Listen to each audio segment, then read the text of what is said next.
Hey guys, 5 Grand here. So today I'm going to be talking about the deck I am taking to Worlds. So we got Krista Lenz. If you don't know what she does, she puts a bunch of wall counters on this stuff after you discard cards from your hand. That includes review, normal discarding for cost. Anytime something from your hand enters the discard pile, it gets 2 counters. Then she can remove one of those counters to stun one, or she can remove 4 of the counters to stack on both players' decks. So, how do we get wall counters? Well, one of the best ways is don't do this. It also gives us stun 1, and we discard a card. Therefore, we get a bunch of wall counters. Then we can give it stun 1, stun 1, stun 1, stun 1. So, since we have a bunch of stun, we get walk the dog. That's pretty normal. That's like kind of the main loop of the deck. That is the main kill condition of the deck. Is just walk it off. But yeah. So let's go ahead into the rest of the attacks. The first one is Walmeria's Might. This just allows you to draw a bajillion cards and play out your entire hand. Now you might be saying, well, how can we play out an entire hand? That's when we get City Rampage. It's everyone's favorite. Everything's a 5 diff in here, so we'll get +2 to all our checks, so that we can just string out a bunch. Um, then we have Smashing Stomp. Smashing Stomp is Smashing Stomp. It gets my next check +1. It's really good on poke turns. It's really good on kill turns. It's a 4/6. It draws me a card. It does everything I want in the deck. Then we have Steady Aim. Steady Aim is pretty much we just get momentum. That is the main reason that it's in here is momentum, so we can powerful 3 on dog. It also, if they fully block it, it still deals 3, so it's like a pseudo throw. And in testing, I found it to be really good because we end up with so many counters, so we don't mind throwing away a counter. Now, these are more control attacks. Fast Hybrid Chimera Kraken. Chimera Kraken is Chimera Kraken. You get to come in and freeze their best foundation for either offense or defense. So, like on a poke turn, you can go, Chimera Kraken, I'm going to commit your Moment of Normalcy. Or your, what's the other one? Good one. My brain's not working right now. Moment of Normalcy is what you usually hit with it. But yeah, it's just pretty much you play it on a poke turn to set up for a kill turn. Heat Rays kind of the same thing. It's also just another kill con because it randomly gets like 3-4 damage on it, and it will randomly be like a 8 low 10 catch. And then when it hits, you get to flip 2 of their best foundations. So it's really good. But yeah, that's our attack lineup. And then we have in our assets, military airship.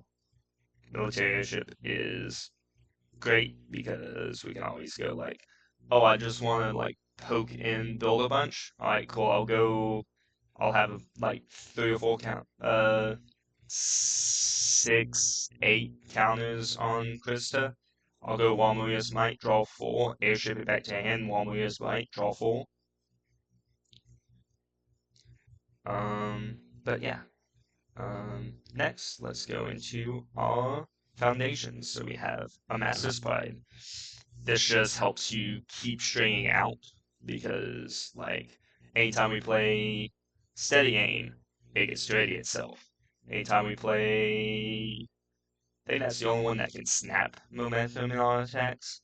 But also we have Let's Rock, which is whenever it gets discarded, it snaps a momentum. Therefore, anytime we want to, we can go, don't do this, discard Let's Rock, ready all our Master's Prides. It's just really, really good. We've already gone over Don't Do This. Don't Do This is so integral to this deck. If you are playing any form of Krista and you don't have Don't Do This in the deck, there's something horribly wrong. Then we have Horrifying Realization. It is a full discard one, draw one that sometimes commits your opponent to the foundation. So it can help you on your kill turn. It helps you filter your hand to find your pieces on your kill turns. And yeah, Fearsome Transformation. This is mostly just a draw one. Sometimes you get this card, especially if it's early in the game. But yeah, usually it's just drawing you one. If we get this card, cool, I get another counter. If we don't get this card, I'm still drawing a card. History's Greatest Monster is next. History's Greatest Monster is probably the best foundation, one of the second or third best foundation in this deck, just because it gets to ready itself. If I need to, if they're in deadlock, I just say, cool, deal with this, throw Walk the Dog for 12. It just is a really good way to secure kills in deadlock. So yeah. Pro Hero number 3. Number 23 Pro Hero is the name of this card. It gives me speed, which this deck struggles with a lot. Also, before the review step, I can draw something so that I have stuff to discard.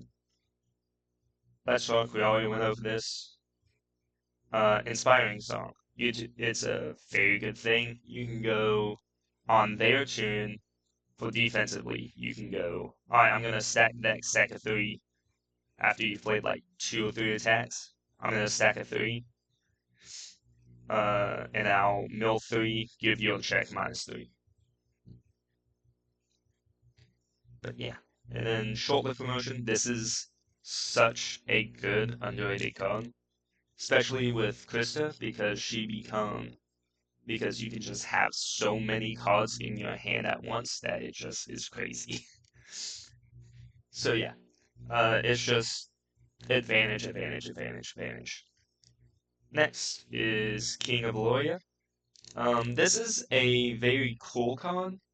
You can just bounce their best.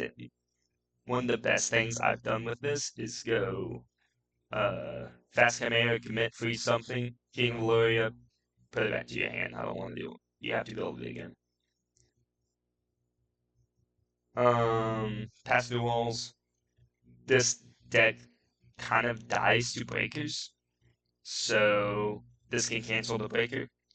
Also, if you're going up against like MMM decks or high stacks and stuff like that, you can cancel the assets, so it can help you survive.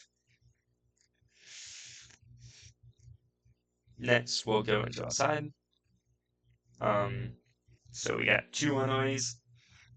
I don't like running runaway in the main board because I don't think it's a very good card, especially when you can stack and just draw it. In my version of the deck, I don't have that much draw, just straight up draw, so it's not super potent.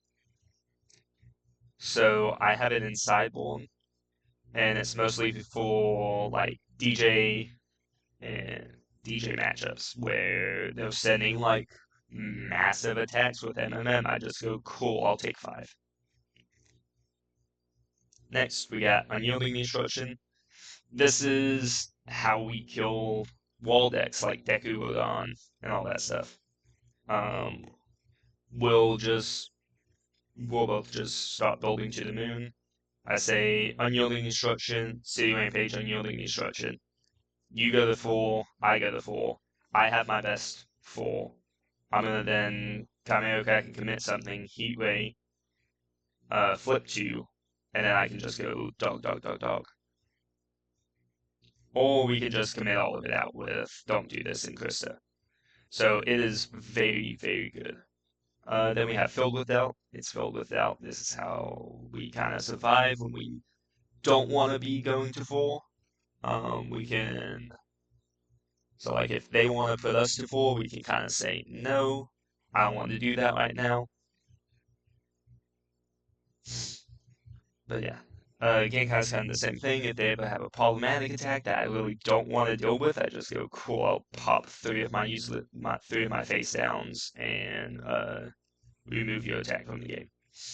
And then we have pass through walls. Pass through walls is, as I've said already, really good, especially against high stacks. Then we just have one extra King of Loya. I couldn't really figure out what to do with the last slot of my sideboard, but I think King of Loya is good enough. It's another high block. This deck is kind of struggling on high blocks. So I put King of Loya in the side. Also, if they have just a lot of problematic foundations, I can keep bouncing them back to hand. But yeah, that is pretty much the list. This is what I'm taking to Wolves. So we'll see how I do. I feel like I have a very good chance at getting at least top 64 with this deck. So who knows?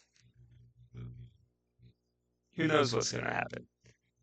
But yeah, that is it today. Alright, bye guys.